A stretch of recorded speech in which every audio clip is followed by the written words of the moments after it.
G'day guys, Ziggy D here, and today I'm going to be taking you guys through an Act 3 Alkaiser run. I'm going to be trying to run it as efficiently as possible, utilising a bunch of different efficiency techniques that are talked about by some of the most wealthy or successful players in the game, and I'll be explaining those different techniques as I go along. So before I remake the game and start at the core of Ariat, I'm just going to cover my gold is currently at 415,165, and my Paragon experience is at 46,676,320.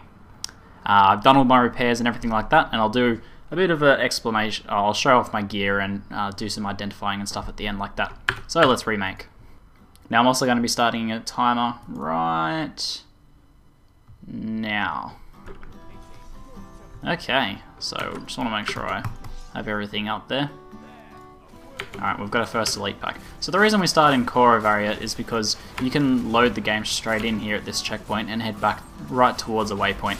It also has fairly low trash mob density, but high elite density. You can sometimes get 2 or 3 elites in here. So as I'll go, I'll just be covering a bunch of different things, including the monster power I'm running at, the idea of mob density, the order of the areas we're running, which I started explaining there, the items that I will and won't be picking up, and what else? Oh, avoiding temptation. So just a bunch of that sort of different efficiency sort of stuff. And I'll also be trying not to die, because nothing kills your efficiency on a run like this more than dying. So nothing there. Alright, so the items, I'll start off with the items I'll be picking up. The items I'll be picking up are jewelry, all jewelry. I'll go out of my way to pick up jewelry. Gloves, I'll probably go out of my way to pick up gloves. Chest armor, I probably won't go out of my way to pick up chest armor, but I will get it if it's easy to grab. And one-handed weapons, which is the same as chest armor. I won't go out of my way for it, but if it's there, I'll grab it. And the reason for this is that legendaries are just getting so good in this game now that they're taking over best in slot for a lot of different slots, which is kind of the way it should be. But there's still a few slots like gloves and jewelry and chest pieces and one-handed weapons that aren't really occupied by legendaries, and rares are still the easiest to get best in slot for there. So as you can see here, the next area we're going to is the Tower of the Dam level 1, and we'll just be going through here and hitting all the big packs of mobs and killing elites. Now the reason this is second is because, same as the first place, it's not too high in trash mob density, but high in elites, so we can get those 5 stacks as quickly as possible. And that's important for an efficient run in terms of experience and loot, because you want to have your 5 stacks as quickly as possible so that you can get that Nephilim belt. Oh, alright, so I almost clicked on a chest there. that's one of the temptations trying to avoid on an efficient run. Now this video should, well, hopefully it'll act as a guide for some people. Like maybe some people will be able to take some tips from it, and maybe other people will be able to give me some tips if you're already quite good at efficient runs. Now we'll be going for goblins. Not everyone goes for goblins, but I can't really avoid that temptation. Hopefully I can do it without dying though. I've been jailed there. Alright, that's a goblin down. We'll just go through and pick up these health globes so I can regen my hatred a bit and finish off this elite. So it looks like nothing there worth picking up. And in terms of picking up gold, pretty much most of the gold I'll be picking up is just incidental. I'm not going to be swerving too much for gold piles. Maybe if there's like a big cluster I'll do a slight swerve for it, but for the most part I won't be picking up gold too much. It's just picking up every pile of gold is poor man syndrome. And the time spent doing it is really going to result in you being more poor overall in lesser runs. So now that we have almost 5 stacks, sometimes you'll have 4 or 5 stacks coming in here. Ariat Crater is like sort of a finishing point. It has good trash mob density and pretty decent elite density. However, the layout of it is a bit random, so sometimes you'll end up going down one route and reach a dead end, and it'll take too long to run back. And sometimes if that happens, I'll turn portal out. But I try to duck around here as quickly as possible without getting caught too much. Strafe currently kills my frame rate, like you're probably noticing there. There's not too much I can do about that, and it's the most efficient farming build that I've come up with so far. So at the end I'll share my time with you guys as well, and if you guys have been timing your runs, it'd be interesting to know how your time stacks up. I'm pretty sure any Whirlwind Barbarian's going to have a much faster run, but it'd be interesting to know other classes as well.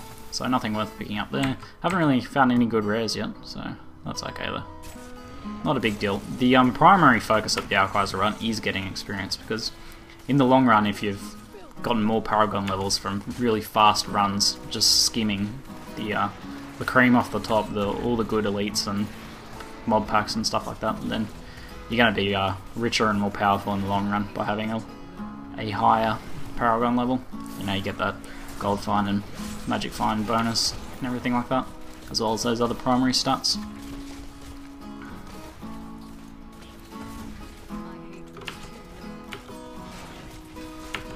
So I'm pretty hatred starved at the moment. It's just I haven't been balancing my abilities very well. So I'll just be carving my way through these mod packs. So I'll explain my build a little bit, but I do have another video explaining this build if you're interested in seeing any more detail. The idea is just to keep perma strafe up so I can keep moving, do these runs as efficiently as possible, and I balance my hatred and discipline through Night Stalker, which is crit procs for extra discipline regen, and through hatred balancing by dumping that discipline into hatred. I don't really want to be backtracking, so the layout's a bit funny on this one, so I'm not really sure where I'm going to end up. I might end up at the end without yeah, it looks like I will. When he appears, you're pretty much at the end there. So we'll grab this last champion here. I think I might have missed an elite pack or two in this area, but you definitely don't want to go back, like backtrack to try and get them. So let's just try and finish off this section. The biggest slowdown for me at the moment is on elites. I'm tinkering with a few things, like maybe like a Stone of Jordan to increase the damage I do to elites, but I'm not too sure yet.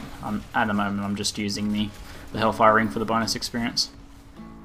You'll probably notice I'm also using the Templar. I've explained the Templar in another video, but he's the best Magic Find follower that you can get. So I've just got him loaded up with Magic Find and also a Hellfire Ring for a bit of bonus experience. So kill them off and just teleport straight back to town. There's the first 3 areas. And now we'll go on to my favourite section. So we definitely have 5 stacks by this point. And we'll go into the Keep Depths level 1. So before heading straight into level 2, which is the standard Alkaizer run route, I'll always just check in this room here, because there's about 50% of the time there's an elite in there. No elite this time, and I'm not going to duck it down any further to check. But yeah, around half the time there's an elite pack in there, and it's worth like a couple steps to check that, because you get a lot of experience and potential for good items off an elite pack. So now I've been doing a pretty bad job in this area lately of running straight to the end and missing the big offshoot. There's always one big offshoot, depending on the layout, and I've been missing it and having sort of like a short run in here, but not really worth backtracking.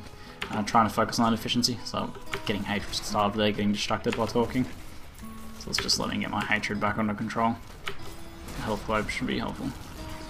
I don't like backtracking, but I think grabbing a health global too is probably worth it. Oh, I don't want to get blown up by these things.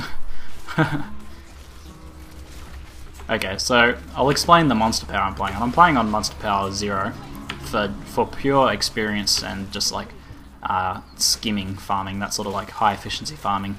It's just better to do the monster power you can do the quickest, where the only limiting factor is your run speed basically. So I'm still killing elites somewhat slowly, even in monster power 0, so moving to monster power 1, the magic find bonus isn't worth it. So if you're still taking, I think, yeah, very well. I think the number is 10% of your time. If you're spending more than 10% of your time killing elites, then you should probably play on a lower monster power or a light monster power. So if you're spending less than 10% of your time fighting elites, then feel free to move up to a higher monster power, because it probably means you're over-geared and can handle a higher monster power pretty efficiently. So I'll just, after I kill off these guys, I'll just check the layout and see where it looks like I'm heading and whether I should duck off anywhere.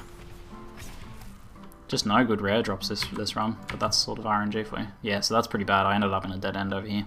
But there was an elite pack at the end, so not a huge deal. It is whoa. Maybe borderline, maybe it wasn't worth running back this far. Oh well, we'll see at the time at the end. I seem to average around 13 minutes on a run, so we'll see how this ends up. And the experience we're getting, so that sort of thing, how it all calculates out. Now, I'll talk a bit about mob density, because that's like a pretty important idea for ARPGs in general, but especially if you're trying to do like fast, efficient runs, is the idea of just going for the high density areas. So the Alcazar run is optimized for high density areas, but you should also be optimizing within that to only worry about high density sections of mobs. So if there's a room with like 3 mobs in it, that's not really worth your time going into. And if there's like 1 or 2 skeletons left, it's not really worth running out of the way, especially if you're a melee character, running out of the way to kill those guys. So if there's like a couple of mobs behind me that I haven't killed yet, I won't go back to kill them, I'll just keep moving for the big packs there. Because it's faster to finish that run off quicker and then go back through and get a large pack again in the next run. So the frame rate's getting killed by strafe again. But we're getting pretty good packs of mobs in here. I'll head around the outside here and just check down south whether there's anything down there. And we've got an elite pack down here, champion.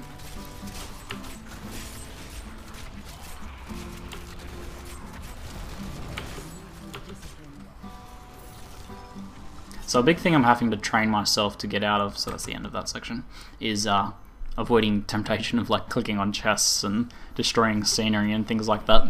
It's kind of fun to do, but if you're trying to do fast runs, it's something you should definitely be avoiding. So the last section on the official Alcazar run is the Bridge of Corsic. Sometimes I'll go through Stone Fort, but I think the most efficient way is just to do Corsic and then restart here.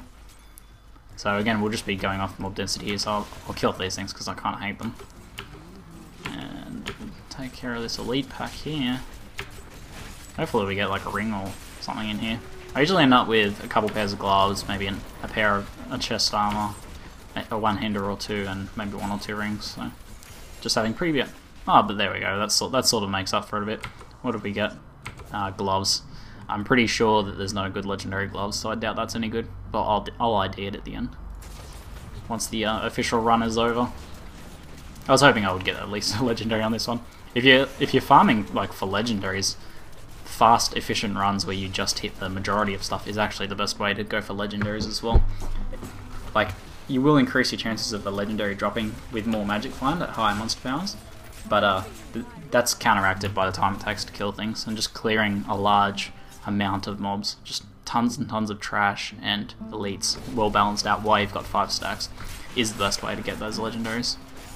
And if you're just farming for experience with the Alcazar run, then you're incidentally going to get a ton of legendaries. I've been finding a lot more since I've started doing this. I still enjoy going back and farming Act 1 because that's my favourite act, but this is pretty good now. I'm trying to Paragon level and build up my wealth a bit. I've been investing a lot in gear, so that's why I'm pretty broke at the moment. But enjoying the game quite a bit since this recent patch. Just the addition of all these new things and the way itemization has changed, and more legendary drops is especially fun. It's all pretty good. So you just do one big loop of this area here, and I sometimes poke into the middle if I can. So like just because sometimes there'll be an elite spawn in the middle there. Probably won't run out of my way there. Let's just duck to the outside for now. Grab these big packs of mobs. I won't really slow down to kill those big turtle things too much if there's only one of them. It's not really worth stopping to kill one of those, especially their shield, they take ages to kill. So let's just kill off these fellas. I feel like this has been a pretty fast run, despite not getting any good drops. That's not a big deal, because if I can do 3 of these runs, you know, in the same time I would normally have done one thorough run, then I'm going to end up with a lot more anyway. On that note though, if you only have like time for like one 30-minute run, then you're probably better off just doing a slow one and maybe hitting more areas once you've got your 5 stacks. So there we go, we've got an amulet there, that's what we want. And hitting a few different areas. There's nothing spawned up there. Maybe going to Stone Fort and those different areas after you've got your 5 stacks, just extending your run out until, you know, if you've only got half an hour to play, then you might as well just do one big run instead of multiple runs. But if you're going to play for an hour or so, I think that's probably a good point where you should start going for the faster, efficient runs for more experience and that sort of thing. Now, I probably shouldn't be ducking off this direction, but I'm hoping there's like a big pack of mobs to make up for it, because you should pretty much head straight towards that waypoint. Yeah, this probably makes up for it. Nice big pack of mobs here. I'll just start making my way back towards the waypoint though. And kill off everything here. Just scoot a little bit towards some of that gold. That's one of those temptations. And then we'll head back to town and I'll stop my timer. So that was a pretty fast run. Oh no, it was a bit slower than my usual runs. 14 minutes and 18 seconds. So let's tally up some of the other things. Where's my pen? So in terms of experience, we now have 4,522,757. So we managed to get about... Wait, hold on. Is that right? I'm a little bit confused. Anyway, I think I got about 2 bars of this experience, if that means anything, at level 30. I'm not sure if I wrote down the previous experience right, but that's okay. You can easily look at the recording. And in terms of gold, we now have 477,859. We'll go do some repairs and see how much that cost. Didn't die, but the running costs of just getting damaged, yeah, like 1,600, hardly anything. So let's ID these here. See what this legendary is. I doubt it's any good, but you never know. Yeah, oh yeah, that looks pretty bad. Gladiator gauntlets. Yeah, I don't think you can really get any good legendary gloves. I'll see if it's worth anything, but... And the amulet's not very good. So that's that. I think I covered everything. Things to cover: monster power, mob density, the order of the areas, avoiding temptations, and the items I pick up. So the items I pick up: jewelry, gloves, one-handers, and chest pieces. The one-handers and chest pieces aren't as important. The jewelry and gloves are the main things, and of course legendaries if you get them. And that's pretty much it, I think. So if you guys have any additional tips on how I can maybe make my runs more efficient, I'd love to hear them. Maybe what you guys do and what you prefer, I'd be interested to hear that as well. Or if you guys learned anything from this one, maybe that you can start incorporating into your own runs. I'd love to hear all that sort of thing. And let me know if you enjoyed this style of video, because I don't usually do videos like this, just farming runs and running commentaries, except for my hardcore series. But yeah, if you guys enjoyed that, let me know. That's it for today. I'm Ziggy D, and thanks for watching.